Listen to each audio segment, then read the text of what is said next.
আমার মনে হয়নি যে আমি হব, কিন্তু আমি তখন একটু ব্ল্যাঙ্ক। তার আগে খুব বুক ধুকধুক করছিল, এরপরে এসে না সবকিছু নিস্তব্ধ হয়ে গেছে।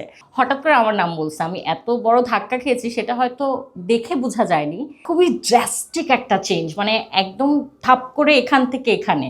স্টেডিয়ামে, কাতারে স্টেডিয়ামে দর্শকরা, আমি যখন স্টেজে উঠলাম নাদিয়া নাদিয়া বলছে, আমার মোটেও বিশ্বাস হয়নি। আমার মনে হচ্ছে আমরা ভুল শুনছি। নাদিয়া, লাস্ট চ্যানেলে সুপারস্টার 2014 মুভমেন্টটা মনে আছে? ভোলার মতোই না। একটু শুনতে চাই। আম, আমরা আসলে মানে আমি কোন মোমেন্টটা বলবো, যখন আমার ক্রাউনিংটা হলো তখনের যদি এবং বলি, পাল্টে যাওয়া, জীবনটাই বদলে যাওয়া। এটা খুবই ড্রাস্টিক একটা চেঞ্জ, মানে একদম থাপ করে এখান থেকে এখানে।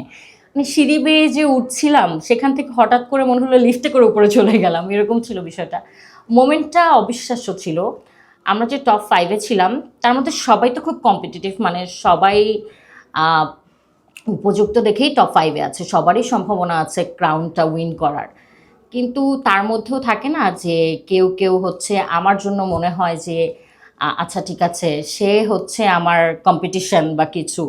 তো সেক্ষেত্রে নীলা, আ, তুষি, ওরা দুইজনই হচ্ছে আমার মনে হচ্ছিল যে ওরা কেউ হয়ে যেতেই পারে। হ্যাঁ, কারণ ওরাও অনেক গুণী, অনেক সুন্দর। আমার খুব ভালো ফ্রেন্ডও ওরা। তো তখন হচ্ছে যখন শেষমেশ ওরা দুইজন second runner up first runner up হয়ে গেল, তখন আমি একটু ব্ল্যাঙ্ক। আমার মনে হয়নি যে আমি হব, কিন্তু আমি তখন একটু ব্ল্যাঙ্ক। তার আগে খুব বুক ধুকধুক করছিল, এরপরে এসে না সব কিছু নিস্তব্ধ হয়ে গেছে।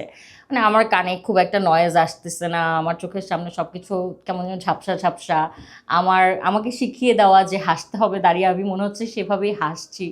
হঠাৎ করে আমার নাম বলছে, আমি এত বড় ধাক্কা খেয়েছি সেটা হয়তো দেখে বোঝা যায়নি, কিন্তু এরপরে আমার অনুভূতি জানার জন্য আমার হাতে যখন মাইক দেওয়া হলো, তখন সবাই জানে, মানে সবাই লাইভ দেখেছে যে আমি তখন কথা বলতে পারছি না। মানে আমি কি বলবো, আমি শুধু বাসার সবাইকে, মানে আমার বাবা মা বোনকে আই লাভ ইউ বলে, থ্যাঙ্কস বলে সবাইকে শেষ করে দিয়েছি। আর তারপরে যদি বলি রাতারাতি চেঞ্জ হওয়ার যে বিষয়টা, আমাদের কাছে ক্যাম্পে ফোন থাকতো না। তো পরের দিন যেহেতু সব শেষ ফোনটা হাতে পেয়েছি, আমার ফেসবুকে ফ্রেন্ড লিস্টে 104 জন ফ্রেন্ড ছিল। এটা কারণ হচ্ছে আমি সব সময় বেছে বেছে যারা আমার আসলেই ফ্রেন্ড আমি তাদেরকেই রাখতাম। তারপরে আমি হঠাৎ করে দেখলাম যে ফ্রেন্ড তো ফ্রেন্ড, ফলোয়ার 93K। মানে কিসের ফলোয়ার, আমার ফলোয়ার, মানে why I don't know this, মানে আমাকে কেন সবাই এভাবে চিনবে।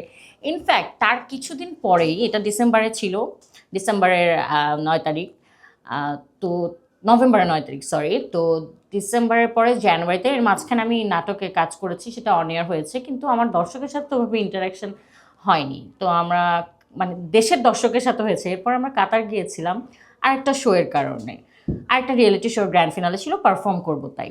ওখানে যখন স্টেডিয়ামে, কাতারে স্টেডিয়ামে দর্শকরা, আমি যখন স্টেজে উঠলাম নাদিয়া নাদিয়া বলছে, আমার মোটেও বিশ্বাস হয়নি। আমার মনে হচ্ছে আমরা ভুল শুনছি। মানে এটা আসলে খুব অবাক করা বিষয়। তখন আসলে ঘাবড়ে যাওয়ার মতো সময়ই ছিল, আমি অনেক ঘাবড়েই ছিলাম সারাক্ষণ।